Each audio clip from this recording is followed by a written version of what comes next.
আসসালামু আলাইকুম। আজকে আমরা কথা বলবো কিভাবে পল্লী বিদ্যুৎ মিটারে আবেদন করার পর জামানত করতে হয়। আমরা অনেকে আছি কিভাবে জামানত করতে হয় সেটা জানি না। যারা জানেন না তারা ভিডিওটি স্কিপ না করে শেষ পর্যন্ত দেখতে থাকুন। চলুন তাহলে শুরু করা যাক।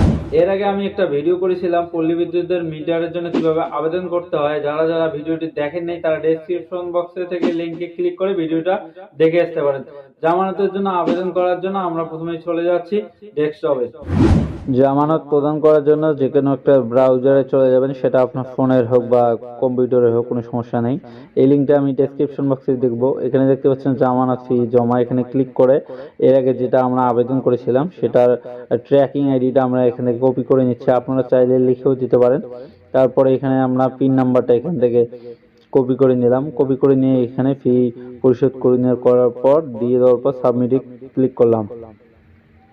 ক্লিক করার পর এখানে যদি আমরা নিচে একটু চলে আসি, আসার পর এখানে দেখতে পাচ্ছেন পেমেন্টের উদ্দেশ্য আবেদন ফি দিয়ে জামানত, এখানে ক্লিক করবেন। তারপরে ট্রানজ্যাকশন আইডি, হ্যাঁ, আপনারা যখন পেমেন্ট করব সেখানে একটা ট্রানজ্যাকশন আইডি থাকবে, সেটা আমরা আগে থেকে কপি করে নিয়েছি। কিভাবে আবেদন করে আপনার টাকাটা দিতে হয় সেটা আমরা একটু আগে একটু পরে দেখাবো। হ্যাঁ, এখানে ট্রানজ্যাকশন আইডিটা দিলাম, যে তারিখে টাকা পাঠাবেন সেটা দিবেন।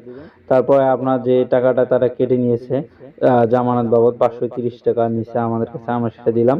এখন রেফারেন্স নাম্বার, হ্যাঁ, আবেদন করার সময় সেদিন যে আবেদন করার যে এখানে দেখাইছিলাম স্ক্রিনশট, সেখানে কিন্তু রেফারেন্স নাম্বার আছে। এটা আমরা সংরক্ষণে ক্লিক করলেই কিন্তু আমাদের এখান থেকে জামানত দেওয়া হয়ে যাবে।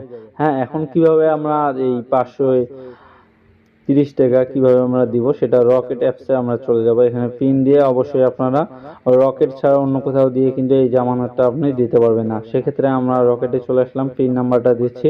এখানে ব্লার করা আছে যাতে আমাদের ভিডিওটা কোনো কমিউনিটি গাইডলাইন্সে না পড়ে। হ্যাঁ, এখানে বিল পরিশোধে যদি আমরা ক্লিক করি, তাহলে যদি আমরা এখানে বিলের ধরনে যদি ক্লিক করি তাহলে কিন্তু ইলেকট্রিসিটি অপশনে সিলেক্ট করলে এখানে দেখতে পাচ্ছেন পল্লী বিদ্যুৎ জামানত অপশনটা আপনারা খুঁজে নেবেন। এই যে দেখতে পাচ্ছেন 477, হ্যাঁ, 477 ক্লিক করলেও কিন্তু এটা চলে আসতো।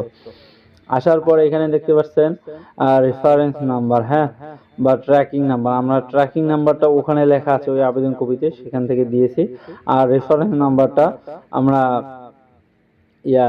ইয়াতে দেওয়া আছে, সেই রেফারেন্স নাম্বারটাই আমরা এখান থেকে লিখে দিচ্ছি। হ্যাঁ, আমরা SMS এ ফোনে চলে আসবে এই রেফারেন্স নাম্বারটা, ওই ফোন থেকে আপনারা দেখে দেখে এখানে লিখবেন। তারপর এখানে ফোন নাম্বার, আবেদন করার সময় যে ফোন নাম্বারটা দিয়েছিলেন সেই ফোন নাম্বারটা দিবেন। আর রেফারেন্সে কিন্তু আপনার SMS এ আসবে, বা আপনার অনলাইনে চেক করতে পারেন কিভাবে SMS এর কোডটা আসছে। এখানে ফোন নাম্বারটা দিলাম। ফোন নাম্বার দেওয়ার পর আপনারা যদি চান এখান থেকে কিন্তু আপনারা যার নামে টাকা দিচ্ছেন তার নামটা লিখে দিতে পারেন, আমরা দিচ্ছি না। ঠিক আছে, ক্লিক করার পর ভবিষ্যতে বিলারের নাম সংরক্ষণ, আমি যেহেতু অনেকগুলো আবেদন করি সেক্ষেত্রে আমি যার নামে জামানত করতেছি তার নামটা এখানে আমি লিখে দিচ্ছি। পরবর্তীতে আমার ট্রানজ্যাকশনের জন্য আমার দরকার হবে, আপনারা চাইলে নাও দিতে পারেন। দিয়ে দেওয়ার পর এখানে আপনার নগদের যে পিন নাম্বারটা আছে সেই পিন নাম্বারটা বসিয়ে দেবেন। নিশ্চিন্তে ক্লিক করে দিলে এই যে দেখতে পাচ্ছেন আমাদের রসিদ, এই রসিদটা মূলত আপনাদের লাগবে ওখানে। হ্যাঁ, এটা আমি একটা স্ক্রিনশট তুলে নিলাম। আপনারা যে প্রথমে দেখালাম যেখানে ট্রানজ্যাকশন নাম্বার, এখান থেকে কিন্তু আপনারা ওই ট্রানজ্যাকশন নাম্বারটা নেবেন।